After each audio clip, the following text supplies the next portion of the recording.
And now it's time for more of Southern California's sports fishing voice. Let's talk hookup. This portion of the show is sponsored in part by Ford, the official truck of Let's Talk Hookup. Shimano Rods and Reels. Fish with the best. Shimano. And by Yamaha Outboards, official motor sponsor of Let's Talk Hookup. Here we go. Another great hour of Southern California's sports fishing voice. Let's Talk Hookup. Here's Pete Gray, Rock Cod, Rick Mexa, and Corey Sandin. Welcome back. Hour number 2, Let's Talk Hookup, coming your way on the Let's Talk Hookup app, Facebook and YouTube Live at 97.3 The Fan. Having a great time in here this morning. Talking fishing. Captain Mike Pritchard to the tribute. Brant's joining us this morning from Charlie's Landing. We're just having a great time. Talking fishing, having fun, and talking to you. And boy, after hearing a great report with Wooly, certainly looking forward. We got Gundy Gunderson standing by with our surf report. It's just a great day, busy morning, Corey, and man, busy action on the phones and the text. Absolutely, man. It's that time of the year. Fishing's good. Things are happening. Breakfast burritos are waiting for us, man. It's like nothing but good times. You want to join us, 833-288-0973, or you can send us a text via the app. And I know with the app, it's a super cool thing. You go back in the archives. If you missed yesterday's show with Pete Grossbeck, man, that was cool, wasn't it? Crazy cool show. You can go back and listen to it. And Rick, I don't know how, other than having the newsletter, like I signed up for the newsletter, so I get the Let's Talk Hookup newsletter. Dallas Maxa wrote the coolest story. It was a great read on Cat in My Lodge. That's nice of you to say. So how do we get that if we don't get the newsletter? It's on the newsletter. Got to get the newsletter. Yeah, sign up for it. It's on the website, and easy to do. But yeah, that was cool. We had a fantastic trip to Katmai. It was one of those lifetime spots for sure. It's what they all say. It's a bucket list trip, and then once you go, it's like, all right, well, that can't be the kick the bucket list trip. I got to figure out how to come back up here again. The fishing was spectacular and the wildlife, and that's really nice of you to say. She'll be really proud to hear that you say that. I thought the same. I thought she did a great job. It was cool. She put a lot into it, and it showed. And it's a great read. And if you sign up for the newsletter, you also get so many people ask about the trips of the year, like what trips Let's Talk Hookup has signed up for, and how they can sign up. The whole list is on there. Yeah, totally. So when you do sign up for the newsletter, you get that. And there's no junk involved. It doesn't go anywhere else. It's just Let's Talk Hookup news. That's it, man. Yeah. It's nothing but good times. But we do have Gundy Gunderson. We've got the surf report. The man, surf guru Gundy Gunderson. Good morning. What up, Gundy? Hey, how's it going, guys? Great. Hey, good morning. Good morning. Yeah, lots of action going on everywhere. We'll take it, man. Summertime's in full swing. It's hot out east. Go on to the beach and go catch some corvinas.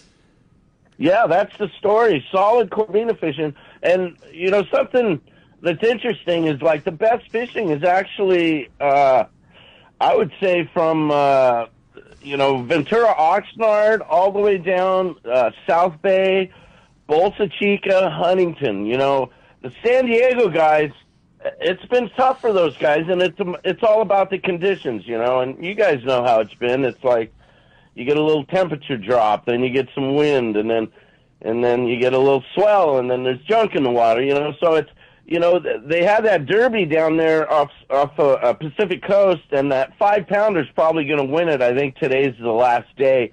But they've only checked in 5 fish, which is remarkable, considering how much talent's down there. The guy said it's just you're almost dealing with a daily change in conditions. So this is what I say, is that once we shift into a fall mode and we start seeing some hints of winter and stuff, I think there's going to be,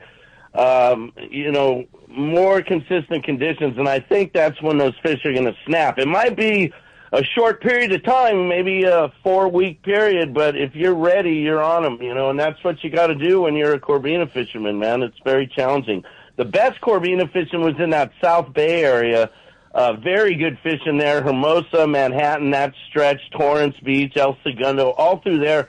They posted several fish over 4 pounds, so that looks like that's the meat of the bite. We'll start up at Santa Barbara and slide through this real quick. Up there, they had, like I said, the best corvina fishing was Oxnard, Ventura area, and then they also had a very good white sea bass bite off the Goleta Pier. I mean, these guys, they were just schooled up thick, 16 to 24, 25-inch fish, so not legal fish, but biting anything in the water. Good perch fishing up there, smaller halibut, but there are halibut catches, and then very good leopard shark fishing, and that was up and down the coast. The leopard sharks really made a strong showing. Some of the smaller fish in the surf zone, but also some of those nice 3-4 foot leopard sharks in the mix, the big hens. So Jess Fishing, like I said, reported Hermosa, El Segundo, Manhattan, very good on the Corbina, sand crabs, fresh mussels, a few stripers there off El Segundo, a few halibut in the mix, a few croakers there. Big Fish reported the best fishing was off Bolsa Chica, Huntington Pier. That's been pretty consistent through there. Off of Newport, the guys are fishing river jetties, the street jetties, things like that. Oceanside, like I said, reported lots of fish, little consistency problems. They had an interesting bite on the pier, a wide open sargo bite. You know, it's not really the time of year, but hey, really nice fish, 2 to 3 pound fish, a few pushing the 4 pound mark. And another observation from one of the guys fishing the pier, and I heard Willie talking about getting the sand bass on the hard bottom and starting to see those sand bass come back. There was some spawns in the mud going on up north there off of South Bay beaches, and then off of Huntington Flats and stuff. So these guys were seeing schools of little sand bass, like 3-4 inch fish, running around the pier chasing smelt and things like that. That's pretty unique, and that might be a sign that fishery's on its way back. That sure looks good to me. Well, we'll certainly take that, man. I mean, I think that that Corvina thing you had been talking about it and keeping us tabs week to week. It was slow to start, but boy, this is the time of year, and not only the time of year when that fish is around, but it's the best time to go down to the beach and fish for them. And Gundy, is it a time of day thing? Is it a tide thing? Like if that's somebody's goal, you talk about it all the time, the easy access to surf fishing, the going down after work. Like, is it just go when you can, or is there a better time that we should be doing if we were really trying to target that? Well, a couple things. I was talking with the guys yesterday, and they were theorizing maybe, there's so much sand crabs right now too, so the fish are gorged a little bit. When you're seeing that many fish and struggling, it's not that they're not there. They're seeing the fish, and that's the frustration. It's tough to put a hook in them. What I would do, is you want to fish different times of the tide and see if you can dial that in.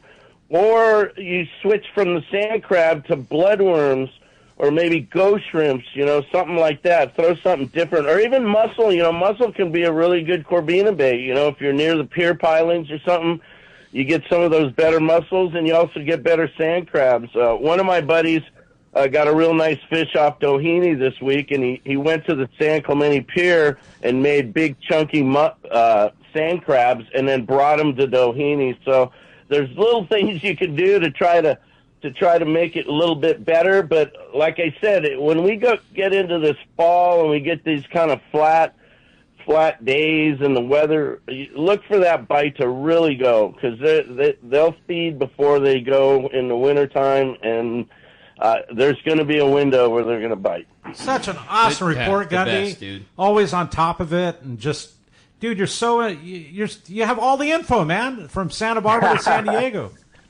It's not, I love chatting with these guys in the tackle shops, and I've said it here before, but supporting your local tackle shops, and those guys got a beat on the bite, and those guys fish themselves, so we sit there and talk it up, like all fishermen do, and that's where we get the good information. Well, appreciate your report every single week, Gundy, and it's something I look forward to, and all the reports we get here are good, but yours, man, I look forward to it every single week. And thank you. Look forward to talking to you again next week, Gundy. I appreciate those kind comments, man. Yes, sir. Have a good week, you guys. Great show. Gundy. Thank you. And if you're listening to this and you want to get some more good info and a place to get good stuff, it's Bill Varney's surffishtackle.com. Check surffishtackle.com, and he's got all of your surffish needs there as well. Phones are packed. Everybody's excited to talk to the boys. Let's jump back into it, Corey. Let's do that. How about Tom? Tom Calm from University City. What's up, Tom? Hey, good morning. Well, I just wanted to say for the record, if I go on the Tribute and we go fishing for kelps and we get 15 to 20 pound yellowfin, I will not complain. Thank you. In fact, I just love those days because, you're just driving along. Usually it's sunny and go from kelp to kelp, and some of them have a fish and some of them don't, and some of them are loaded. And it's just such a good way to spend an afternoon that I really look forward to doing that again. Well, it's pulling up on a kelp like that, especially late summer, fall. It's just the possibilities are endless. Whether it's empty like you said, or there's yellowfin and dorado on it. I mean, it's been years, but we've seen good big eye fishing on them. Big, it's just where you get up to it, and it's just a straight aquarium. There's nothing like it, especially if you're bringing somebody out for their first time or first couple of times. You get a kid out there, and you're looking down in the water, and there's dorado swimming around, yellowfin, yellowtail. I mean, it's just you can sit there and watch that all day, whether you catch them or not. It is the neatest thing to watch ever, and if that doesn't get you hooked, then I don't think anything will. And it's with the binoculars we get from Baker, like we've talked about, whether it's the Fujinons or their own binoculars, some of these kelps we're seeing for 4 miles. So for 25 minutes, you're rolling up on this thing, and just you're going through all possibilities. And if it's that time of year where fishing is really good, and you start telling the guys that, hey, look, don't start with anything lighter than 40 pound, and you start pulling up, and you're a mile away from it, you start watching dorado jump on it.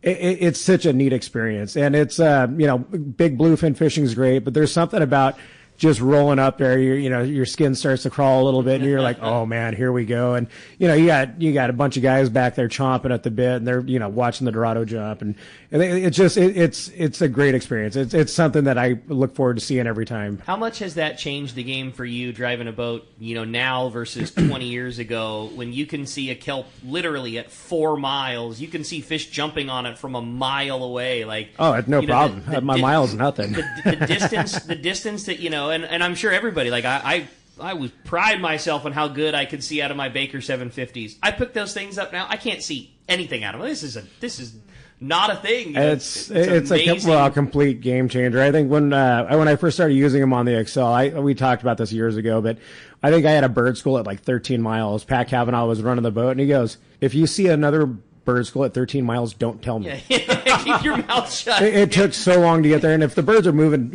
away at 5 knots, you're on a boat that's doing 10 or 11 knots. It takes forever.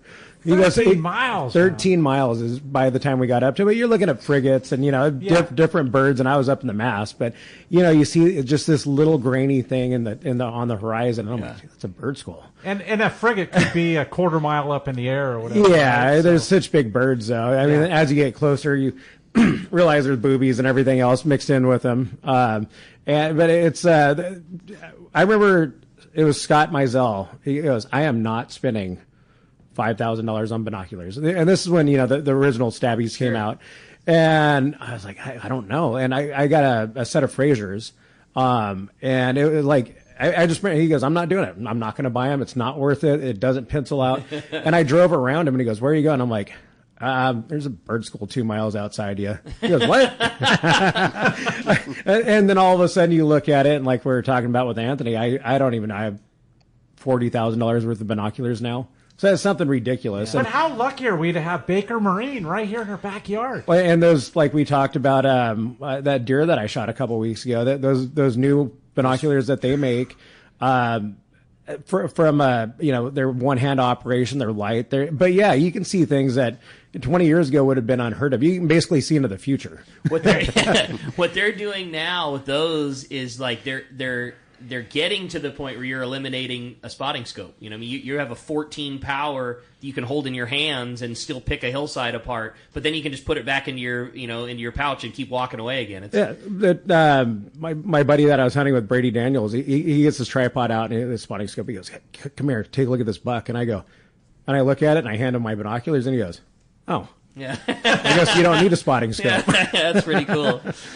Brant, I know you'd spent a lot of time fishing big boats, and you think that's the other thing about those binoculars is when, Port of Art, I know you spent a lot of time doing that. When you're picking off big targets too, it's just amazing the distance that you can see, the distance away that you can see a spinner dolphin or a porpoise jumping on the horizon, it's into a different time zone. It is. Yeah, knowing what we know now, that's probably the most important piece of fish finding equipment on the boat.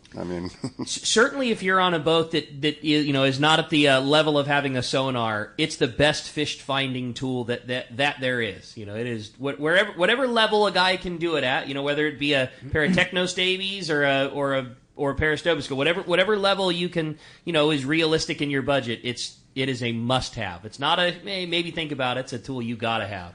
100%. I mean, when you're driving around your buddies to go Yeah. find boat schools on the other side of it. That's it. When you're sneaking past, 3 or 4 boats because you're seeing things that they can't. Yeah, totally. Just, hey, you guys stay there for a minute. Yeah, what are you doing? I'm just gonna go. I just got a feeling I'm gonna go check out Westy a couple miles. Well, and it's like fishing Guadalupe Island. You could literally look up one side of the island to the other side and make your choice. And you're not just maybe driving to where the fish are, but you can avoid areas that are completely lack of life. Totally. You're looking 5 miles up the island. You're like, I don't see a bird. I don't see anything. And you look down the other way and you see some birds on the horizon.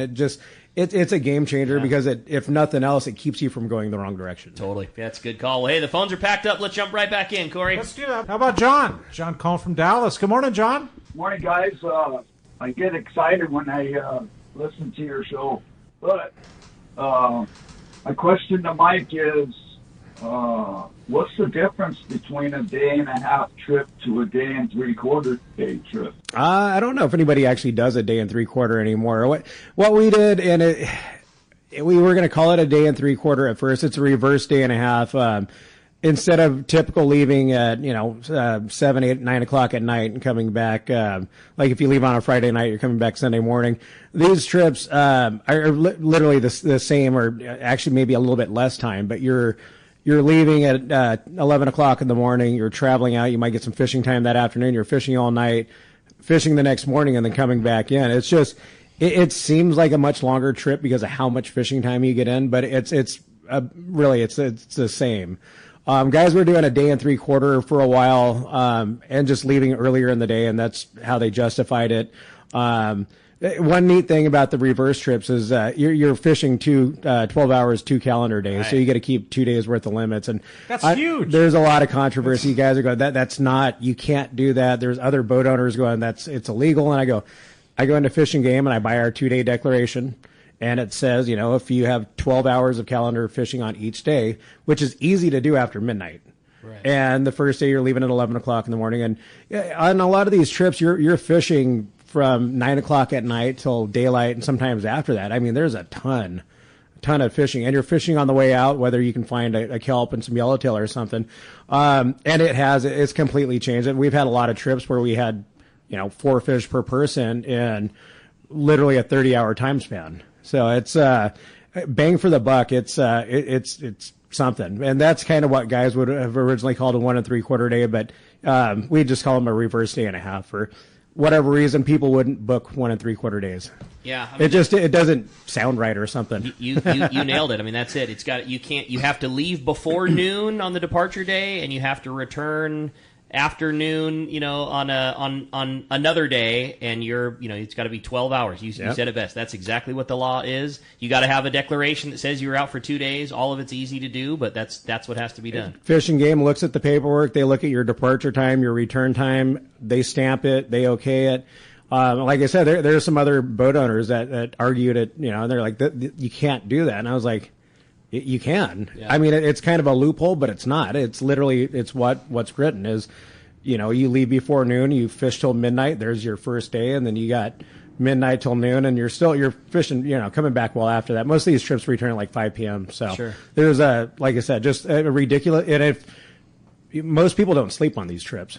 Guys get on the boat, they're excited. Yeah. I always tell them, you need to sleep on the way out. This is your one little chance, or you might get a nap on the way in. And you go down there, and it's like, you pulling up to the area, it's just about dark, and I'm like, God, none of you guys slept. Not one of you. And most of them have been drinking, which is awesome. You guys are out to have a good time. And said, about 3 o'clock in the morning, you start looking at some of these guys. I'm like, we're used to it, unfortunately. Nobody should be used to a lack of sleep, but you start looking at some of these guys at 3 o'clock in the morning, and they're falling asleep at the rail. You need to go down to that boat, get yourself a bomber burrito from Charlie's Landing, wash back a cold one for $1, and then pass right out. Like that's the move. Get as much sleep as you can before it happens. That's what I'd say. Knock down a couple of beers and just force yourself to take a 3-hour nap, and then dividends on the backside. Some of these longer trips, we've done a couple of 3 days back to back, and I go, you guys are going to have to sleep at one point or another. Yeah, it's got to happen at some point. We had a good night of fishing, but we want to see what daylight brings, and I'm like, you're going to have to sleep sooner or later. It's gonna catch you at some point.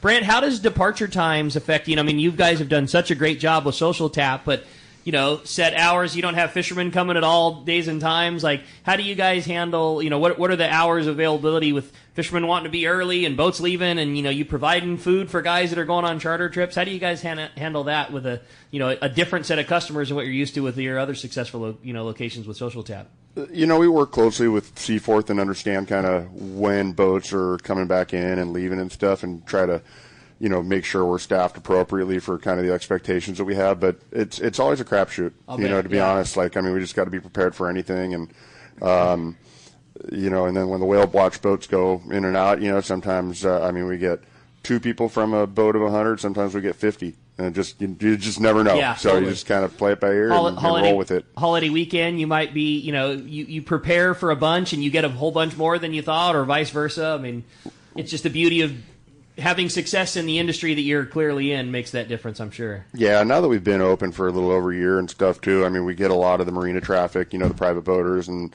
a lot of the tourists, and we're getting a pretty good local following too that have nothing to do with the boats. It just kind of figured us out, and like the food and the location. Make good food and have a good atmosphere. People find you. Yeah, absolutely. That's awesome. Ever since you kind of changed the front, and all it is those the planters. It kind of encloses that area a little bit and blocks some of the wind. But it is, it's a neat little place to go up. Yeah. And you see people sitting there for hours, having a couple of beers or whatever. Definitely see a lot of people on dates. You can tell, you're like, but if you get a chance to sit down there and watch the boats come in and out, the birds, probably and I'm sure you would know better, but one of the few beachfront restaurants where I've never seen seagulls be an issue. There's been seagulls over at Point Loma Seafood here that were generational. Where they would straight up take your sandwich out of your hand, and like there was warnings. It happened to me years ago, and I vowed to get that seagull. It never happened, but right. I was getting ready to eat a tuna sandwich, and at mid-bite, that thing took it out of my mouth and hand. I was like, and I haven't seen that there. For whatever reason, the birds seem to be relatively friendly. A little more subdued. Comparatively speaking. Yeah, no, 100%. We haven't had that problem. And it was funny, I was at Point Loma Seafood last week and had a seagull kind of dive bomb my head over there and getting my clam sandwich, yeah, we've been lucky over there. Cool. It's also super kid-friendly over there, too, because we're right on that little walkway, and the kids crawl around on the rocks. Watch the Garibaldis. Yeah, watch the Garibaldi and look for crabs. And, it's a nice little grass area, dog-friendly. Dog-friendly, family-friendly. It's pretty cool. Such a perfect spot to go for a stroll, too, and, you start or finish there. It's just, it's a good spot, man. I love it. And there's so many listeners from Orange County, L.A. area that... Dude, they want to come down a couple hours early. They want to get their parking spot and hang out, and it's... Yep. Dude, so many of our fishermen get their hours early, so that's a great bet. And we haven't brought it up, and it goes both ways. It's the free parking, though. You're probably not going to find a whole lot of restaurants in San Diego where you can park for free. Waterfront for free. No doubt. Waterfront for free, yes. Yeah, that's a good and bad thing. When the fishermen are there, sometimes it does get tough to park. I almost didn't want to say it. Yeah, no, it is what it is, and sometimes you got to just fight for a spot there. But once you get settled in, it's worth it. And there's plenty of street parking, too. It's a 100-yard walk. It's super easy. Yep. All right, hey, we've got, is it Youssef? Uh-huh. We've got Youssef on hold, man, the Angler's Realtor, and it's brought to us by the Fish Pros of Fisherman's Processing in San Diego. It's where you get your premier processing experience. You can check out the easier online system to book your processing for your long-range trips, and with more team members, Fisherman's Processing stays far ahead of the rest. More same-day capacity and the finest customer service. Stop by their location in Old Town on Taylor Street, or you can check them out at fishermansprocessing.com and make your reservations today. And one thing I wanted to bring up, I had a couple, Tom and Val, that went out on an 8-day. And I brought it up to them because Tim Ekstrom had mentioned it on here before.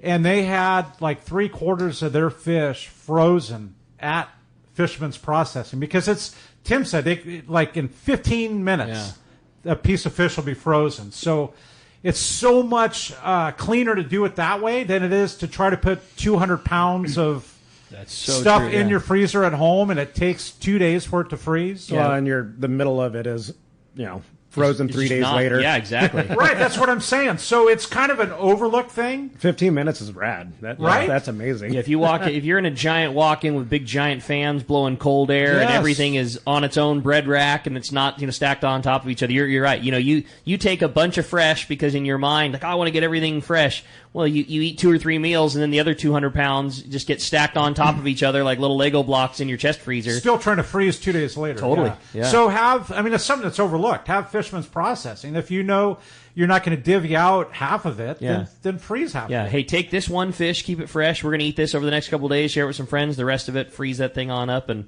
it'll be rock solid when you put it in your freezer. Better product all the way around. It is, 100%. That's a good call. Yeah, you don't think about it, especially having a chest freezer. You bring home 100 pounds of fillets and you stack them all in a chest freezer, and you're like, we give away a lot of fish, and we go through obviously a lot. But if you have an upright freezer somewhere you can layer it, but you see guys do that, and that center is going to be frozen in like 3 days. Totally. Exactly. Yeah. Or That's it's going why to be one big block. Utilize the service that Fisherman's Processing offers, and it's one of those things that's overlooked. Yeah, well, we got the man. Yosef's on the line with our fishdope.com report. What's up, Yosef? Not too much, guys. How we doing today? We're doing great, buddy. Having a good time, talking some fishing, talking a little eating at Charlie's Landing. Dude, We're having fun, man. Breakfast burritos are waiting. I'm like, I don't think I can hold back anymore. I'm going to have to pull one out right now. My blood type is burrito. So, fishing's still good. It's slowed down a little bit up north. Santa Rosa, the halibut fishing has been on fire, though. Beecher's Bay and the Flats area, of course, on squid. Santa Cruz, the calico bass fishing has really picked up. Besides that, though, the only game in town is rockfish. San Nicolas, there's a decent shot still to 20 or 30 pound sea bass. One thing to look out for is there's a lot of black sea bass in the area that are also in the mix, and you may hook 1 or 2. Santa Monica Bay, calico bass fishing and bonita are biting really well out at Rocky Point with the occasional yellowtail. PV is the one spot this weekend if you want to get away from Catalina Island crowds and still catch a yellowtail. The yellowtail fishing is really good. Bass fishing is great as well. The water is very warm up there, 75 to 76. Catalina, it's full speed jet skiers right now, if you were interested. The front side still has the 3 Bs that are biting really well. Backside is yellowtail and sea bass still. You have to use super light line on these things right now. They're super line shy, 12-pound test, number 4 hooks. San Clemente, Pyramid Cove was a zoo last night, 50 to 60 boats, full speed as well there. There was some yellowtail caught. Yellowtail fishing over there for some reason is just nighttime fishing. As soon as the sun comes up, it's kind of over. There's a ton of squid in there as well. Big tunas, the Snail 7-Eleven area is still biting really well. There are really weird schools of 5 to 10 pounders and other schools with 150s to 250s. So very mixed bag. We're out, I think it was Tuesday. We got a 175 and a 5-pounder. So very strange. That's crazy. Yeah. Coronados, the bluefin popped up for a day, kind of disappeared again. They've been mischievous, kind of popping up here and there. Yellowtail dried up quite a bit from what it was last week.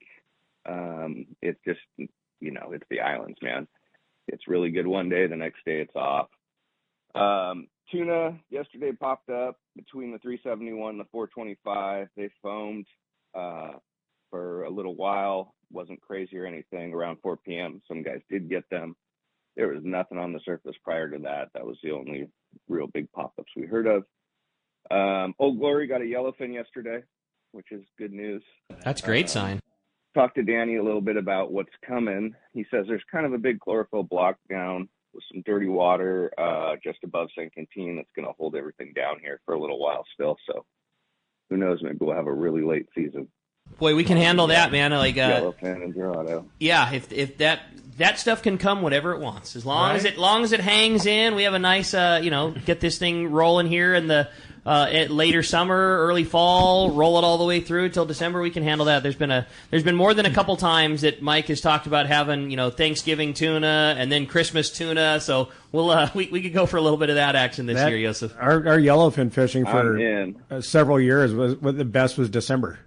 That's so wild. A couple years ago when we hauled out, we had limits like 5 days in a row in December, right? It's unreal. I think December is now our October, or what October used to be. It has definitely changed.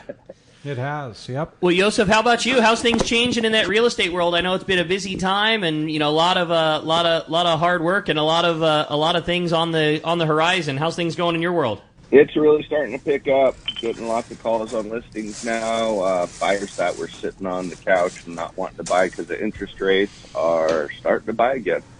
The mortgage company I work with took more applications last week than they have in history. Really? So wow. People are going to start buying here again. It's coming.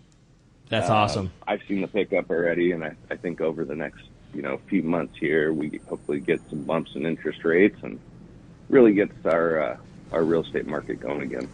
That's awesome. Well, glad to hear it. Great job, as always. If you want to save $30 off of a new membership to fishdope.com, you can do it by using the code HOOKUP now. It's all lowercase, no space, saves you $30. And if somebody wants to keep in touch with you, find out an eval on their house, find out what's going on in the real estate game, maybe get some of that killer beef. How do we find you and all the things you're involved with, Yosef? You can get me on my cell phone, 619-277-2169.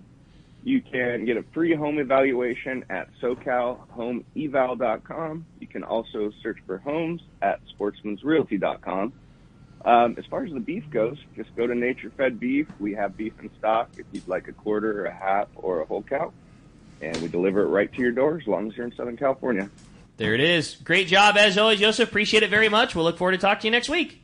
Thank you, guys. Take care. Thanks, buddy. Great report, man. That's a lot of fish biting up and down the beach awesome right now. Report. Yeah, we'll take that. Dude, that breakfast burrito over there is looking better. Corey's never been more stoked to go to break the entire show. We've been doing it. There it is. I'm going to take a bite. We're going to be right back on Let's Talk Hookup. More from Charlie's Landing with Brant and Mike from the Tribute when we return on the Let's Talk Hookup app, YouTube, Facebook Live, and 97.3 The Fan. This is Pete Gray to tell you about my fishing buddy Dan Hume and his amazing company, Hume Termite. As you know, Southern California is infested with termites. It's a constant battle for anyone who owns a home, and that's where Hume Termite come in. They're strictly termite experts. They start with a thorough inspection to find out why you have termites in the first place, then recommend sustainable treatment options that work. Hume Termite has been controlling my termites for years, and I have recommended them to numerous friends. Did you know 99% of termite companies are commission-based? Not Hume Termite. They're all salaried employees, and with a thorough inspection,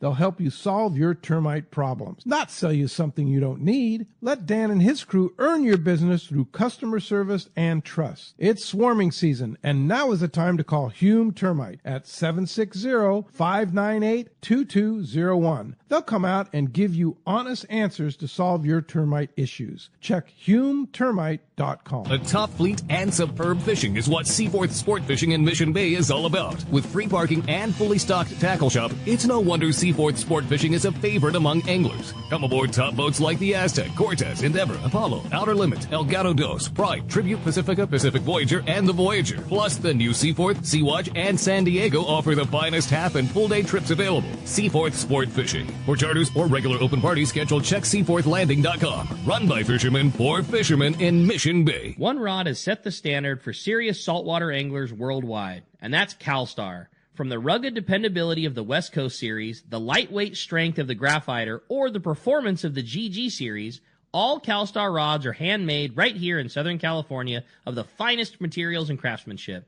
Check out the new CalStar models now available, as well as upgrades to the classic rods that you know and love. If you want your tackle to be state-of-the-art tools to get the job done right, it's CalStar at fine tackle dealers. Captain Jamie Tennis from Seasoned Sport Fishing here. For the past few seasons, a dart-styled metal jig has come into play in a big way for tuna offshore or even rockfish down deep. AFCO's crossbreed jig has quickly become the go-to for many since it came onto the market. AFCO's crossbreed jig is good to go right out of the package with a 4X treble hook, heavy-duty split rings, West Coast colors, and sizes 60 gram to 120 gram. Pick one up today at your local tackle store or learn more on AFCO.com. This Labor Day, your San Diego County Ford dealer proudly salutes you during the Ford Labor Day Sell-a-thon. For 5 days only, get limited time deals across many of Ford's award-winning lineup of trucks and SUVs. A lineup featuring California's #1 truck brand with Ford F-Series, the all-electric Ford Mustang Mach-E, the iconic Ford Bronco, and the versatile Ford Maverick truck. It's your chance to save, whether it's gas, hybrid, or all-electric. Find the perfect Ford for you during the Labor Day Sell-a-thon. Everything ends September 2nd, so don't wait. Hurry into your local San Diego County Ford dealer today. How you gonna do bringing the show back on that one? Yeah, right. Exactly. How good is this, dude? Dude, welcome back, man. Welcome back to Let's Talk. Hey, this chorizo breakfast burrito. You got to remember, I'm married to a Mexican woman. This tomatillo green salsa verde, is a home run. Awesome. Yes, Awesome. the burrito's awesome. Could I honestly finish this? Yeah, I don't think that's so. a bomber, dude. That's a real one. I went breakfast sando. It is killer. It is killer. And again, you want to talk about easy boat food too, like whether you're at the restaurant or just going fishing. Like, right, it was really cool. Buddy. Dude, I'm going to spend a day out fishing and come back and have food, man. Just kick back. And give us that quick rundown. You were saying like when you were making them, like it was how you were doing. You didn't go the normal route. You were talking about taking fingerling potatoes, smashing them down. Give us that rundown too on how you're building some of those things up. That's just kind of our take on it. There's so many breakfast burritos in San Diego. You got to kind of make them a little different, I guess. And we do, for our fried potatoes in the breakfast burrito, we actually use fingerlings and then boil them and smash them and then fry them so they get those crispy edges and are a little different than throwing a French fry or a hash brown off the shelf in them. You're not just buying a Restaurant Depot bag of frozen hash brown pieces and cooking them up and putting them in there. You're making a burrito. Yeah, everything we make at the restaurant's scratch. So, from the sauces to our pickles on the smash burger. So we make all those in-house. You do your own pickles? We do, yeah. That's cool. It's little stuff like that just adds to it. That's the difference maker. Yeah, no doubt about it, man. Well, a great move, and I can tell you firsthand, we've lost Corey. So, co-hosting's out for the show. That chorizo burrito is gonna take it down. Hey, we're having a great time this morning. If you want to join us, having a lot of fun here on Let's Talk Hookup. Still, we'd love to hear from you. 833-288-0973 is how you reach on the fan. Jeff is standing by. Jeff,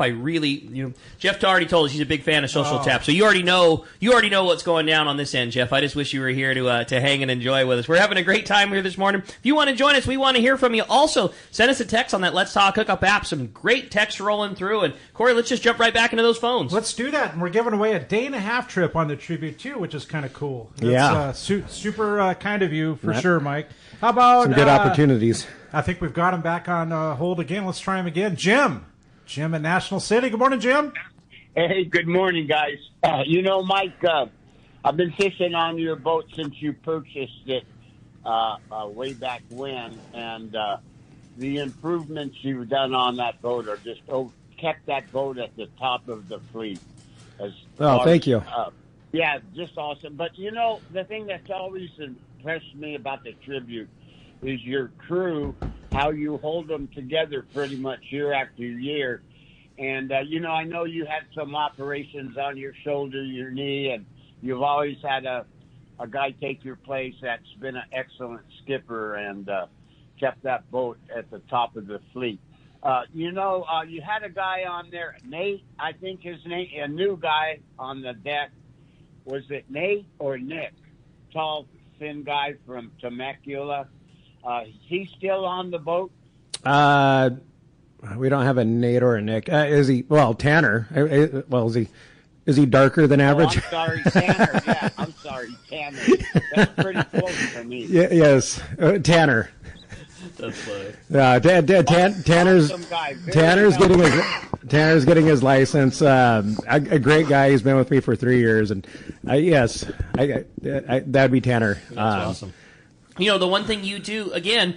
You talk about all the little things that you do with that Tribute. I see it because we do the same thing. When we're looking for adding to our crew in the tackle store. Like anytime Mike posts an application, or hey, we're looking for a guy. This boat runs all the time. This boat has a 401k program. Like you just offer things that a lot of other boats don't, and then in doing so, you attract a higher, there's a higher end group of people that work with you. Yeah, no, it's like I said, Ian's been a great addition. He's been running the boat. Tanner's been there for, like I said, several years. He's getting his license. Very fishy guy.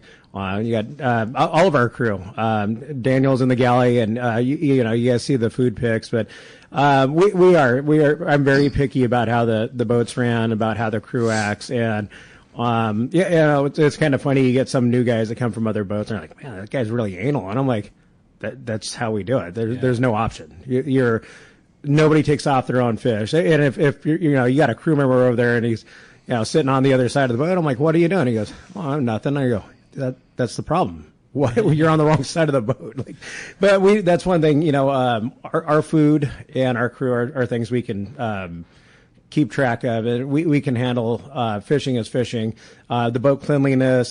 These are all things that we can take care of, and we make sure that they're done, and we keep you guys happy. There's just not a lot of crew member jobs out there that offer benefits, and I think that's a big reason. You'd be amazed at how few guys use it. I have to force people to use our 401k. It blows me away. Different day and age, I use it. Yeah, it's just but again, that's why you have the level of crew that you do on that boat, and it goes a long way, and that's really cool. Hey, I had a great text come through. It says, "Good morning, guys. What a fun show. Shout out, you can tell how fishy Mike is in the tribute by how late into the season he runs, and he's always one of the first captains kicking off the bluefin season for us in SoCal every year. So a big thanks to Mike for getting us started. My question, what is the time of year that the fishing tends to happen on the anchor at the Tanner and Cortez? I got to participate in that last year, had a blast. Yellows in the morning, tunas in the afternoon. Do you foresee that being something in our future? We've experienced a little bit of that this year. It's kind of come and gone. It all depends on water temp and bait out there. But I'd say late summer, fall, stuff that's going to be coming up here. And, we've been trying to dictate our trips around the best fishing. We've been doing a lot of the reverse day and a halves. And usually as it gets later in the year, you start to see better daytime fishing, whether it's the 43, below San Clemente Island or Cortez, Tanner. But there's been so many great trips over the last few years that have just been, it's been October, late September, October, November. I think we talked about it last year. We had some back and forth on great bluefin fishing and some of that big yellowfin that was down 150 miles. And we had done that. We had good fishing. And then it slowed down just a little bit. And, I advertised, I said, whether it's a yellowfin or bluefin, fishing is great right now. And we had guys come down to the boat, and I told them we were going to be fishing bluefin, and we had two guys walk off the boat. I said, well, they said, no, we came down here to go fish yellowfin. And I said, well, what's, obviously there's a difference, but I said, the bluefin are the same size as the yellowfin right now. Well, yeah, but you can keep more of them. And I said, nobody's catching 5 of those big yellowfin. You're not going to do it on a day and a half trip. And then we went out and we knocked the crud out of the bluefin the next morning, and I couldn't wait to post that. We had limits of 40 to 80 pound bluefin by 8 o'clock in the morning, and then we went out and did some other stuff. But, it's just, and that was, I think that was November. Late October, early November, somewhere in there. But when you have the option to go fish yellowfin or bluefin, and they're nice sized fish like that, it's, I think, like I said, we haven't got into it yet. Yep, I agree. It's still coming. Do you think some of this stuff's going to creep up? Oh yeah, the yellowfin. Yeah, I feel like this is June. Yeah. We've had great bluefin fishing. It's been year round. We've been catching bluefin since February. We fished them last year until December. And I think it's going to be the same way again. But you see a little bit of kelp-headed yellowtail. The water's starting to warm up. I still think we're not into our warmest water yet. And it's, I think in a month you're going to see more variety. Yeah. It's just the way it is now. I really hope it sticks that way too. Cause our season used to end in October. Right. When I worked on the Producer in the mid-90s, if we got trips in October, that was great. And we were lucky if it started by middle June. Yeah, it was April through October was when you expected to fish. April was a little bit of yellowtail down by Todos Santos or whatever else it was. But yeah, it didn't really get going until June, and then it ended in October. So, what a great world we live in, where your crew members are complaining about days off in February. Right? No doubt. I had a fun text come through. It says, "Good morning, guys. Love the show this morning. A few weeks ago, my family and I were vacationing at the Hyatt Mission Bay. It was time to go home. We were hungry, and we stopped off at Charlie's Landing. The service and the food was outstanding. Fast and fresh. 2 adults, 3 kids, all quiet and happy and full. Keep up the great eats. Be back there soon. Cheers." How cool is that, Awesome. Brent? Awesome. Love hearing that. Got some fans for sure. Hey, Corey, the phones are packed up. Let's dive back in. Let's do that. How about Daniel? Daniel calling from Rancho Cucamonga. Good morning, Daniel. What's up, Daniel? Was that my cook? Good morning, guys. Oh, hey, good morning. Good morning, Daniel. My question is for Mike. Mike, what are your thoughts on rail rods versus slow pitching jigging rods? What do you prefer? So the slow pitch, the jigging rods like that are just a lot lighter. They're a lot more user friendly. They're a lot faster. I'm still not the biggest fan of them when it comes to pulling on fish because, especially if you're up in the bow trying to get your rod tip out away from the boat or trying to clear the anchor, even getting it out far enough to clear the corner is a little bit of an issue. But as far as the use, and it's not something I've done a whole lot of, but the guys that are good at it, I mean, what a game changer. Crazy. You got a fast reel, you got a light rod that you can pull on and, pull on a 200-pound fish with. But it's, I think when it comes down to pulling on the fish, the rail rods are just, that little bit of beef goes a long way. You could answer this question better than anybody, but my opinion in the tackle store seems to be if the fish are like sub 130, 140 pounds, that jigging rod is a very cool tool to have. Fish with it all night long. It's lighter. 60, 80 pounders. It's unbelievable. Yep. How relatively easy that fish comes to the boat. I mean, sometimes it's kind of wind them right in. Those reels are super torquey and really powerful. The gear's easy to deal with. But, and then there's the but there. When that fish is above that size, man, it's like a big truck. It's like a big motor, man. There's no replacement for displacement when it comes to big gear. Yep. Like a low gear and a rail rod is what was made for killing big fish, and it does it perfectly. It sure does, man. I think maybe a little bit let the size of the fish dictate the piece of gear that's in your hand.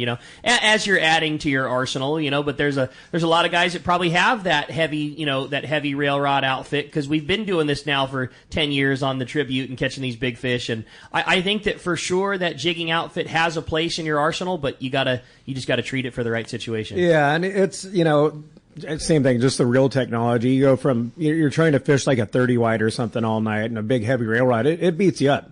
Even if you're not getting bit, it beats you up. No doubt. If you're going over and under people in tangles, it beats you up. So being able to drop down to like a 12 or a 16 size reel, or, you pick up those jigging rods and they don't weigh anything. It's crazy. And same thing, if you're going around people in and out of tangles or over a 6-hour period throughout the night, it's going to be a huge difference. But like you said, if the 200-pounders are biting and you start seeing this, or you hear the captain say, "Hey, these are big ones," like maybe you put that one down. Yeah. Rick, do you see the jigging stuff like upgrading a step to be able to handle that, or Mike? I mean, do you see it can handle it? It's just no, but I mean, do you see like the next evolution, the next step being like a little bit bigger jigging reel? Is that yes and no? I guess is the right. I mean, you would be amazed at. I mean, you do know because I know that you fished some of those, that style of reels, but the amount of power that they make is wild. The rods are designed to help move the lure. They're designed to help aid the fish. They're not designed to kill 120 pounders. Exactly. Yeah. I'm so fearful of letting some sort of cat out of the bag that I'm not supposed to. But I will hint at it yet again. A very prominent rod manufacturer who is one of our favorites. Who may be on here next weekend. Who since taking things over has really liked to do a lot of cool stuff.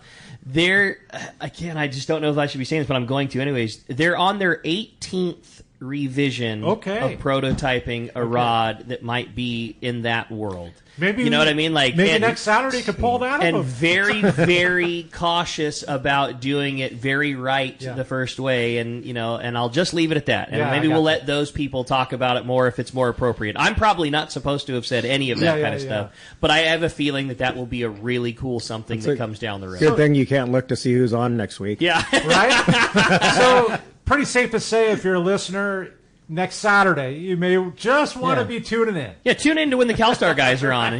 Those two things are completely unrelated from each other. Or if you need insurance, wait till Christy's on here. Yeah, there you go. Yeah, exactly. Yeah, we're having a great one. So much fun. So I do. I mean, I see some evolution happening that way, and this will be one of the first takes when people who build rods that are really good at lifting big fish and, kind of developed the rail rod thing, put that mindset towards building a good jigging rod. Now, they certainly could have just built a lightweight rail rod and called it a day, but that's not what a jigging rod does. Right. So, yeah, it'll be very interesting to see. And I'm excited. I'm proud of those guys. When I say that they're in their 18th revision, it could have been very easy to make a handful and get one close enough and call it a day. I mean, there's a lot of money and work and time. It's not wasted, but it's going into rebuilding. Okay, this isn't quite right. It needs to be a little more this way. So they could have taken advantage of this year's season and sold a lot of rods because of it, but chose not to and chose to wait until there's something perfect to put out for us. And I can't freaking wait. And with all that being said, Rick, I mean, being a USA made, American made product made right here in Southern California. Yeah. I'm just going to say that's badass. Yeah, it just makes it that much better. Yeah, right. It does. We're excited for and sure. not overpriced. That's it, man. Yeah, no doubt about it. Hey, I had a great text come through. It says, "Good morning, guys. I would be interested in hearing Mike's opinion on picking a good anchovy. If that does indeed come around, what's your hook size? What's your line size? What's your rod and reel going to be like?" That's from Bill in San Diego. Oh man, would we go back to like a 220 and a Speedmaster or 196.8 and a little Daiwa Sea-Line 20? Right.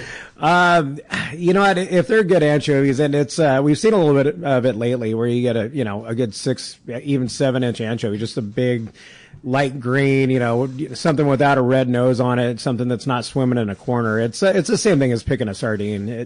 It is, and you get to a point where, and I mean, going back, it's you got your couple options, whether you're collar hooking it or nose hooking it, but it I'm sure guys up north are still seeing it. They get a lot more anchovy, but it's something that I do want to see again. I mean, who doesn't want to see albacore and big anchovies? Hello. Yeah. And it's same thing. But yesterday, Grossbeck was talking about a pretty healthy amount of fish. Central, like Fort Bragg to Santa Cruz.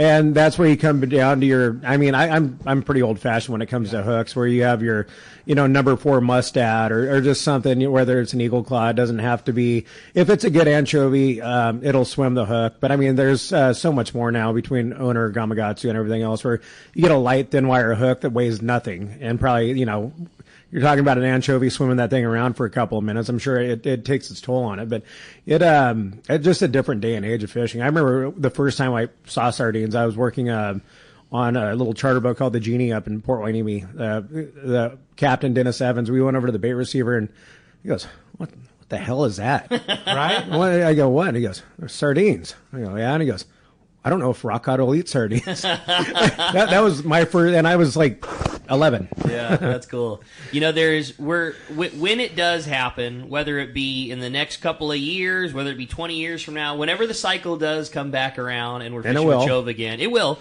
We are in the best spot in terms of rod and reel technology that we've ever been. Like you said, back in the day, you fished an SL20 or a 220 Newell or a Switter. Yep. You know what I mean? You didn't have a lot of choices. Now, Jigmaster Jr. Yeah, now with Trinidad 14s and Tranks, and I wish Pete was here to say it, so I didn't have to be the guy to say it. But spinning reel technology, like the things that we have going for us now are so much better than they were before. Guys like CalStar building new rods. It's just going to be awesome, man. I can't wait. It is something to look forward to. It is. And this breakfast burrito I'm going to look forward to, too. Hey, we're going to be right back and Let's Talk Cooking. We're going to find out who's won this day-and-a-half trip on the Tribute. When we return on the Let's Talk Cooking app, YouTube, Facebook Live, and 97.3 The Fan.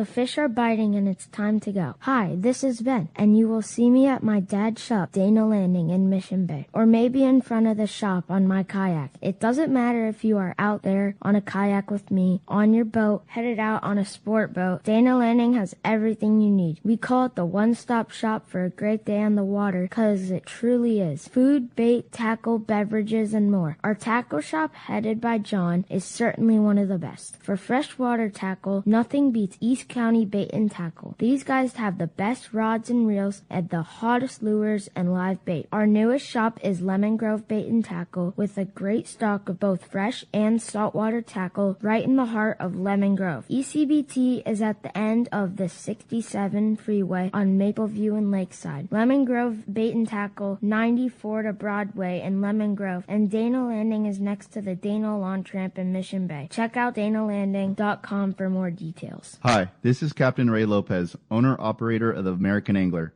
I've spent more than half my life aboard the American Angler along with my partners Brian and Lori, developing a team that's as good as it gets. I've been fortunate to spend time on the ocean with so many fine people that I look forward to fishing with. We can't thank you enough for being part of the American Angler family, and if you haven't joined us, we love the opportunity to meet you. Text or call Lori at 619-223-5414 or check AmericanAnglerSportFishing.com. For your next fishing adventure, check Point Loma Sport Fishing. They offer half-day and full-day trips daily, perfect for families and the novice or seasoned fishermen. Point Loma Sport Fishing also offers overnight to multi-day trips, targeting the best of seasonal catches. Visit PointLomaSportFishing.com, where you can purchase tickets online and get more information on the trips available, or call 619-223-1627. Want to go fishing? Point Loma Sport Fishing has you covered. Hi, my name is Chris Webb, and I'm one of the owners of Nature Fed Beef Company. We started Nature Fed to bring families the highest quality beef that you can get in Southern California. Did you know when you buy ground beef at the store, it can contain hundreds, if not thousands, of different cows? All our cows are pasture raised and pasture finished. They roam and graze on green grass miles away from any freeways, assuring low levels of cortisol and some of the best meat quality that you can get. These animals are raised in God's country, in the Klamath Basin and just outside of Corning, California. We sell our cow shares in quarters, half, and full cows. This gives you a cut from every piece of the cow, and all the meat you buy comes from the same cow. We deliver it right to your door, packaged and ready for your freezer. Let's Talk Hookup listeners can enjoy $250 off any beef order with the code Hookup. Give us a call at 619-324-3555 to order, or visit naturefedbeef.com. $250 off any beef order with the code Hookup. Visit naturefedbeef.com. Looking for the ultimate Alaska fishing experience and the best value in Alaska? Look no further than Kingfisher Charters in Sitka, Alaska. A trip to Kingfisher includes everything you need to make your experience legendary. The finest fishing fleet in Sitka with the best captains, deluxe accommodations, gourmet food, world-class fish processing, and the best part, it's all included for one amazing price. Kingfisher is Let's Talk Hookup's most popular destination. Hundreds of listeners have experienced Kingfisher Charters, and most go back again and again. You have probably heard a lot of big promises from other Alaska lodges, only to find there were lots of hidden charges. Not Kingfisher. Everything is included. 10-hour fishing days, your license, fish processing, super deluxe accommodations, amazing food, airport transfers, and fishing gear. All you bring is your layer clothing, and Kingfisher covers the rest. Kingfisher Charters, your Alaska fishing destination. 800-727-6136, or check kingfishercharters.com. All right, welcome back to Let's Talk Hookup. Now, Mike, flip the coin, the prize coin. All right, this is for a day and a half on board the Tribute. Day and a half trip on the Tribute. Caller, I see. And the caller today is Daniel in Rancho Cucamonga. Congratulations, Daniel. You're going to be stoked. Tuesday night, there's a good possibility. We're sold out tomorrow. We're sold out the trip after that. We got some charters. But Tuesday night's got, I think it still has 13 spots open. Day and a half trip. Right now, there's been some good daytime fishing, so that kind of takes care of both right there. Who do we call, Marcos? Yeah, Seaforth Landing, 619-224-3383, seaforthlanding.com, tributesportfishing.com. And take a look at our social media, Tribute Sport Fishing, Facebook and Instagram. We got stuff up as well as part of our schedule, but we what we've been catching here lately. And it's been some nice daytime bluefin that trip will fall perfectly in line with. That's perfect. Well, a fantastic job, Mike. Appreciate it. Thanks for keeping us up to date, and thanks for keeping those boat reports coming too, man. We love it. And favorite thanks, part Brant, of the show. for the burrito. Yeah, no doubt. Brant, if somebody wants to keep in touch with Charlie's Landing, come score some great food. How do we find you? Yeah, I mean, charlieslanding.com is probably the easiest, or just walk right across the breezeway from the tackle shop at Seaforth. We're right there. This is like killer breakfast burrito. Right before you jump on the boat. Yeah, this is good, you Works out guys. good. Come take advantage. Hey, we got another couple of great shows coming for you next week. And next Saturday, Chris and John from CalStar will be joining us. And next Sunday, Christy Wheeler from Dawson Insurance. Going to be a couple of great shows. We'll look forward to seeing you then.